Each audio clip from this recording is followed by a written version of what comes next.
We're talking about the kid who would be king, here with Sir Patrick Stewart.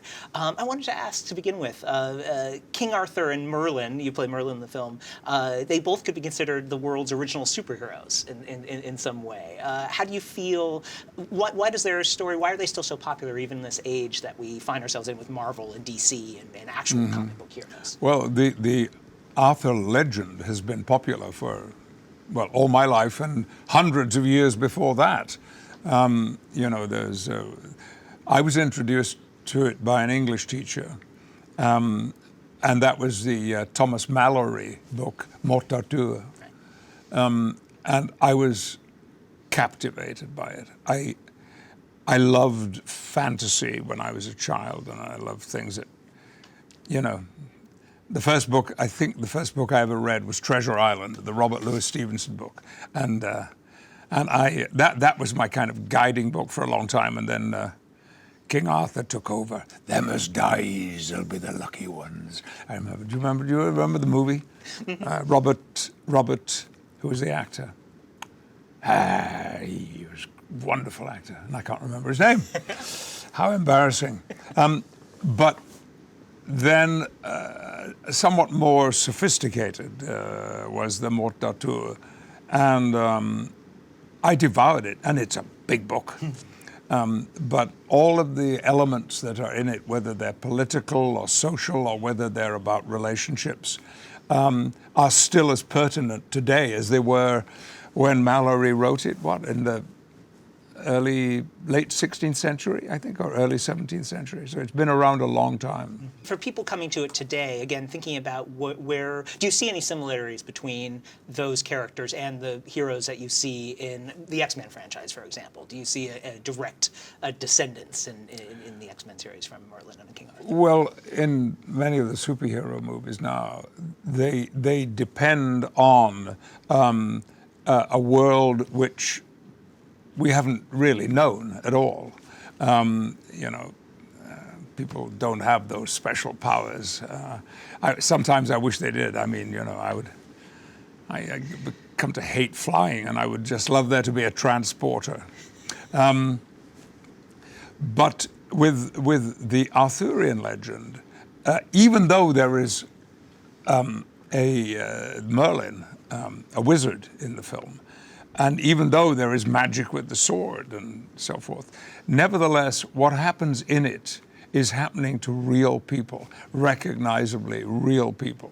And so it has a great deal in it about faith and belief and righting wrongs and trying to make the world a better place for everybody.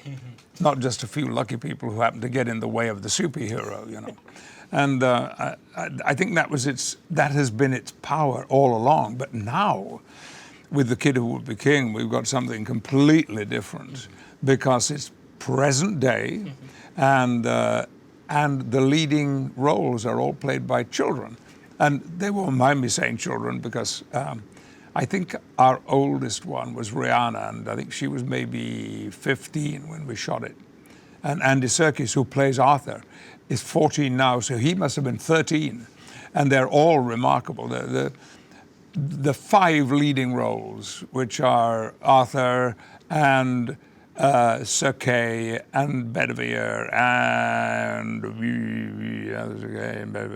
can't remember who the other one is. But there's also Merlin, young Merlin, played by Angus Imrie. And so the whole movie is created around these young actors. And I had a number of scenes with them, which were always thrilling. They were extraordinarily assured and confident and delightful to be with on the set. Really, the director, Joe, he did a fantastically good job. It's very unusual. One of the strengths of the movie to me is its young cast and the diversity of that cast. I love that there's that Sir Kay is a black teenager, and Yes. they really A black female teenager, and I just love the way that communicates this message to children that heroes can be anybody. It doesn't matter the color of your skin, and I feel that's a really important message. I think somebody says something like that in the movie, don't they? You know, you got to believe, and you can be this person. You know, and it's so it's got kind of juvenile. By that I mean young people's excitement and interest and issues. You know, King Arthur is a little bit insecure and uncertain, and he's been bullied, but he is the perfect choice, in fact, to be the young Arthur, and he will save the day. I mean, it's touch and go at times, as you're aware, but it is a 13-year-old boy who has the power to create a better world. I mean, not magic power, but just faith and determination and seeing the world as a place where everybody has a right to be. Let's talk about your approach to Merlin. When you play this character who has such a long history, how did you want to make him your own? How is this Merlin, Patrick Stewart's Merlin? Yeah, well, that was a very important consideration, particularly important for me because for a number of years I felt a little disgruntled that the wizard roles weren't coming my way. I mean, one of my dearest friends, Ian McKellen, of course, he played a wizard. I can't remember the name of the wizard now, but and Michael Gambon, of course, who played the wizard in Harry Potter. Harry Potter. And nobody ever came to me to say, you know, how would you like to be a wizard? Until this turned up. And I mean, I think maybe I'd said it long enough that finally somebody said, oh, give it to Patrick Stewart, because he'll stop droning on about wanting to be a wizard. But what made this fun was that there are two Merlins in this movie. There's a young Merlin and an old Merlin, because Merlin, and this was one of the things that most intrigued me about the book originally, is living backwards. His life starts when he's very old, and then he becomes young over a long period of time. And so I was inclined to say, well, if he's really old, maybe he's getting a little dotty, you know, a little wacky. And so we put some of that into the movie. And of course, I'm wearing a Led Zeppelin t-shirt as well. Actually, I'm wearing it. It's got enough serious content to make it a responsible family movie. But my feeling is, and we're already having evidence coming in, that young people, children, and their parents, and teenagers, and, you know, 20-year-olds, there is something in this movie for them. Do you feel you've won the wizard war now with against Ian McKellen now that? Well, I don't like to blow my own trumpet, but I think they've slipped back into second place. You know, I think there should be an Academy Award slot for wizards.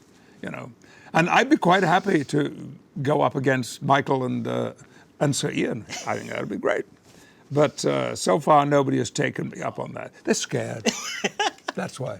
You've got my vote. If I can vote in it, you have mine. Thanks. Sure. I'll see you afterwards.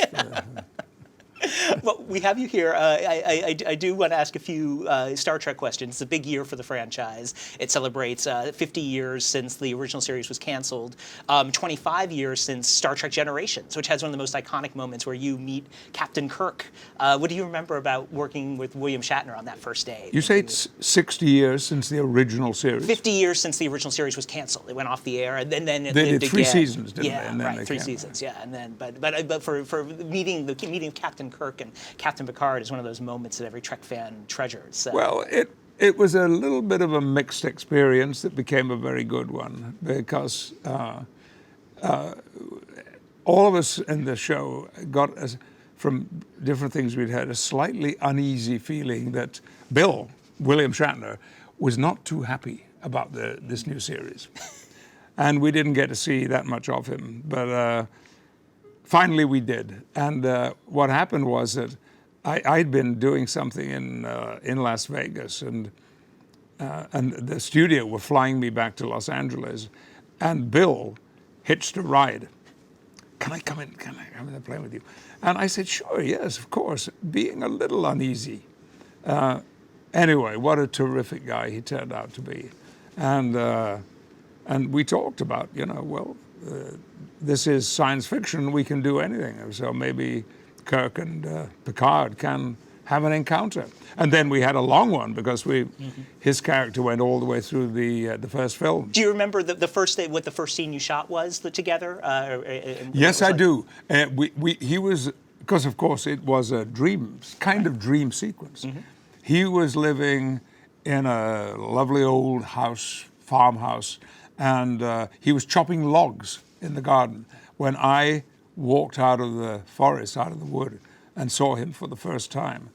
And actually, it wasn't so much Bill or myself, but I got this feeling from the crew of, this is a cinema moment. These two characters are coming face to face for the first time, because some of the other actors from the series had done our series, but Bill never had. And of course, everybody wanted him to do it. So this meeting in Generations, the movie, was really good fun. And we got to ride horses together. And Bill is an authentic horseman. I just love riding, and we had great time with that. And he said, "Have you filmed all day on horseback?" And I said, "No, I've filmed on horseback quite a lot." He said, "Okay, here's what I tell you. This was the day before. Wear long underwear. Otherwise, you're going to chafe like heck if you're sitting on that horse all day long." No. And for that, I will always be grateful to him. Captainly advice, exactly. You're going to be playing Picard again in a new Star Trek series, which we're all excited about, I think. I remember the Next Generation finale. We got to see an older Picard in that series. What's it like revisiting the future of a character that you've played a version of once before? It's fascinating. It is actually, I think, 18 years. It will be 19 by the time the film is released. And I remember vividly those scenes the episode was called All Good Things. I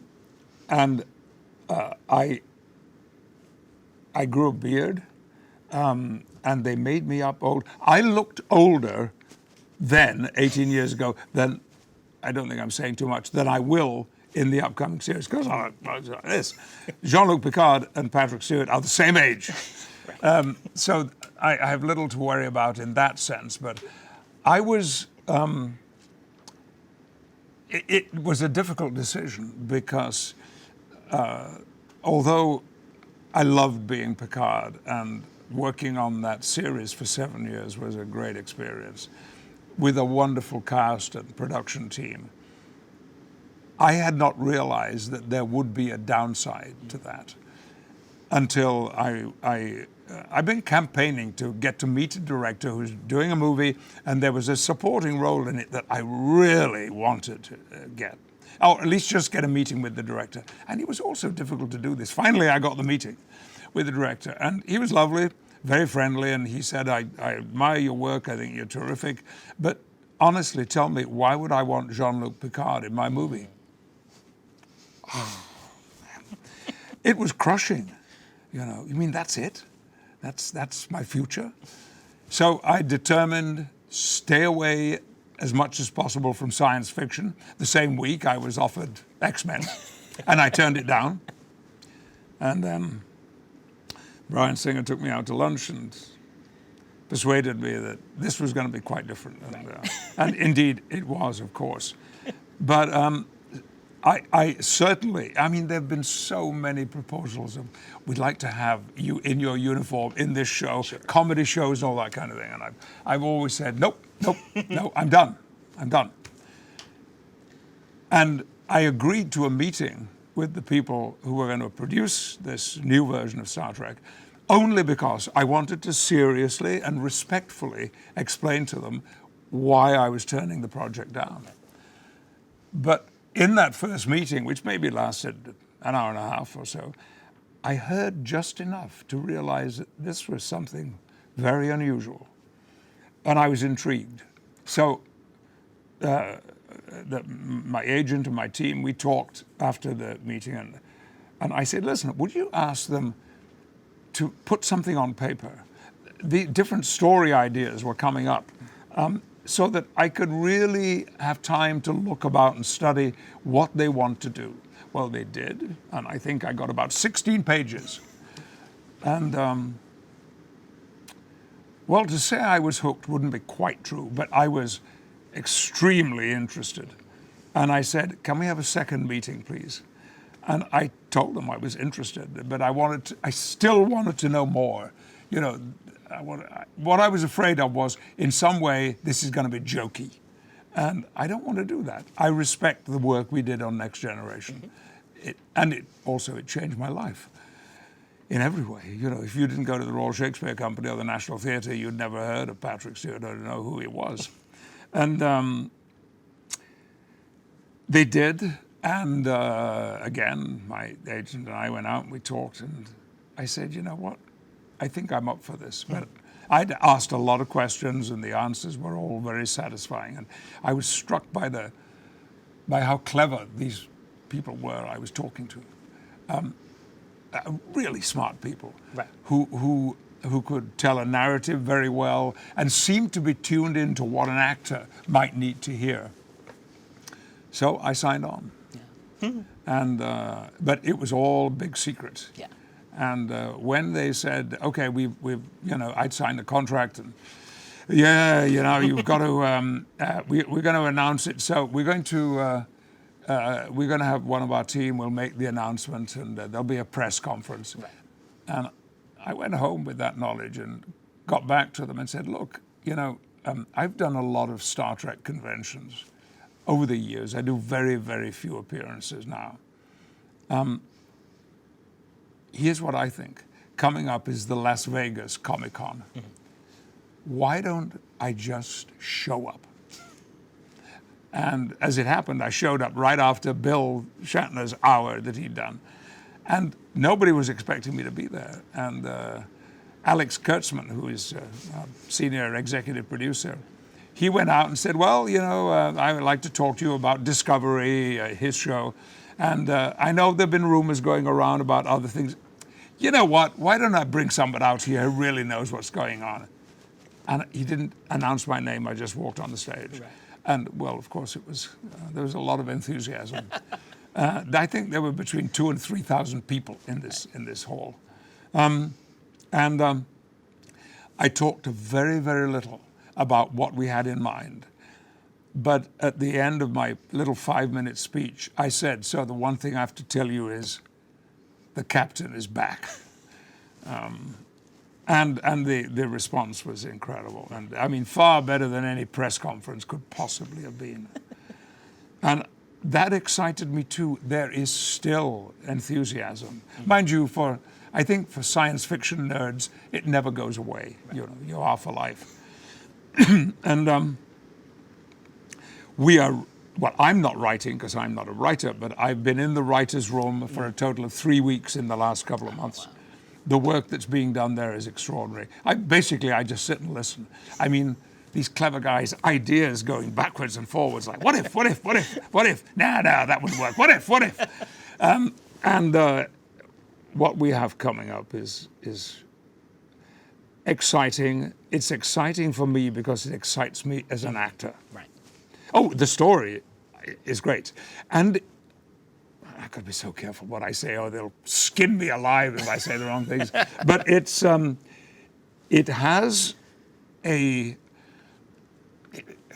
references the present day at times. And that's all I can say, really. Right. I'm not saying we're in the present day. We're not. Right. We're not. But the world that we find Jean-Luc Picard in is not quite the world that we left him in. That's exciting. I know for fans, we can't wait to see what the destruction of Romulus means, what the death of Spock means. I'm sure somewhere in all that it's going to come up, but I know you're mum on all that. Well, we're hoping for more than one season. Right. And with this first series, and this is one of the things that's so interesting about the writer's room, they are writing a 10-hour movie. Mm. So we're not just, in Next Generation, it was a story, a different story, but with the same characters, as many series are. But this time, it is one story from beginning to end. Exciting. So I hope that will lead people to, what's the word, when you watch binge watching. Binging. Yeah, right, binge binging. watching, yeah, binge watching. And that it might lead to something like that, because it's the idea of it being an unfolding narrative, I think, is really, really terrific. Yeah, no, I can't wait for Do you it. mind if I have a drink? No, please, go for it. Do we have time for one more question? Or, okay, great. It's fine. It's fine. Oh, okay. I guess. Well, in that case, two more questions then, very quickly. One of my favorite scenes in Generations, and we'll get back to Kid Who Would Be King, is the scene where you talk about Picard's regret about not having a family and losing his family in that. How will that? And that's part of All Good Things as well. Will that be touched on at all? Can you tease if that's going to be a part of it? I can't say. Okay. Sorry. No, that's quite all right. Well, let's get back to Kid Who Would Be King. I love that. One of the things I think in this day and age, magic can sometimes seem to be in short supply, and I think the movie really does supply real magic. Comedy isn't in short supply, though. No, that's true. There's plenty of comedy. But where do you find magic in your own life when you these days? In my life? Yeah, in your life. Where do you find magic? Just as a what person? immediately springs to mind. By the way, I've always wanted to be a magician. Always. I was fascinated by it, and I have of late got to know one magician in particular, who does amazing work. And I've seen him doing it this close, in my kitchen. It's astonishing. And one day I'm going to practice. I'm sure there's a teach yourself how to be a magician, something like that. What was your question? Just knowing that The Kid Who Would Be King provides sort of magic for young viewers. Oh, yeah. Is there something that you find magic in today, at a time Yes, when it I seems do. like there is? It's where my career has brought me. I had no ambition for the life I've led for the last 25 years to be the life I expected it to be. I was working in the theatre, and that's all I cared about. If I could go on doing plays, and if they could be Shakespeare as often as possible, or other great writers, that was all I ever wanted to do. And I still, and this is not fantasy, but there are times when I simply cannot believe what it is that I'm surrounded by, or that is happening. It thrills me so much, and I feel blessed and fortunate. And if there was any magic tricks in it, it must have been something performed by my English teacher when I was 12 years old, because he was the guy who started it. He was the guy who first cast me in a play with adults.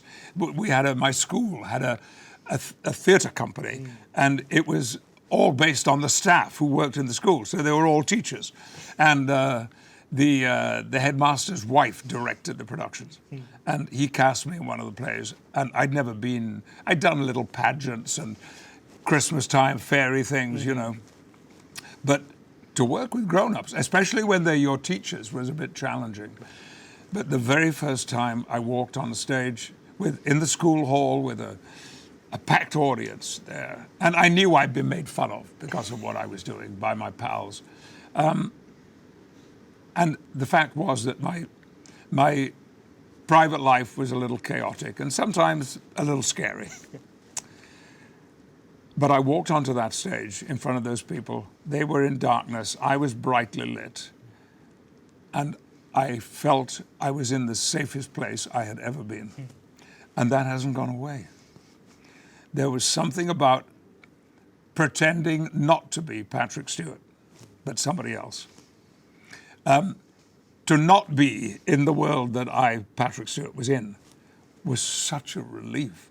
And the great thing was, it was all predictable because there was a script. It was written out. And so there would be no nasty surprises, And so in that sense, there has been magic in my life. And by the way, I talked on the phone about 2 weeks ago with that English teacher. He's 94. Oh, my goodness. And I call him up regularly because he was the one who did it. I mean, he changed my life, and it's one of the things I love about whenever we talk. He still talks to me as though I'm 14. He doesn't call me Stewart, but he has called me boy. Now listen here, boy, he'll say. You know, and if there's any sort of kind of arrogance about that, takes care of it very quickly.